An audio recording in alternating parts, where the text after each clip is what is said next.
રજૂઆત એ છે કે કાલે આજથી આ પાણી હાલની સિચ્યુએશનમાં અત્યારે ભરીને આવેલું પાણી છે. મારી વાત તો સાંભળો, તમે બોલી નહીં તમે બોલશો તો કહી દેતા. આ અત્યારે તાજું ભરીને લાયા છે. આનો વિડીયો છે ભરતો આજનો, બરાબર? એ તમે જોઈતો બતાવી દો.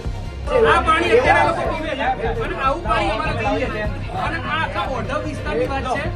અહીંયાથી ભાજપના ગુજરાતના પ્રદેશ અધ્યક્ષ છે જગદીશ વિશ્વકર્માનો વિસ્તાર, અને ત્યાં સાહેબ આ લોકો એમને સાહેબને વોટ આપી દીધા. વાત તો કરવી છે ગુજરાત પાણી જોઈએ અને હવે તો પ્રદેશ અધ્યક્ષ થઈ ગયા. હું તો તમારા પોલીસ અધિકારીઓ અને કર્મચારીઓ અહીં રહેતા છે, એમને પીવડાવો ચોખ્ખું પાણી. બધાને શું અમે તો એમના માટે લડીએ છીએ કે એમને ચોખ્ખું પાણી મળે.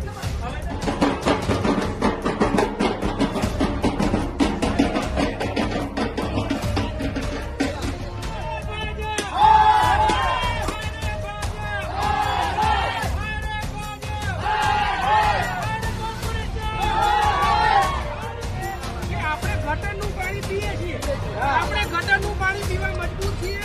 અહીંયા ભાજપની સરકાર ગુજરાતમાં છે, કોર્પોરેટર ભાજપના, સેન્ટ્રલમાં ભાજપની સરકાર, ટ્રિપલ એન્જિનની સરકાર, અને આવું પાણી પીવડાવે છે. તમે કરોડો રૂપિયાનો ટેક્સ ચૂકવો છો અને તમે ખાલી રજૂઆત કરવા માંગો છો કે આવું ગટરનું પાણી શા માટે પીવડાવો છો.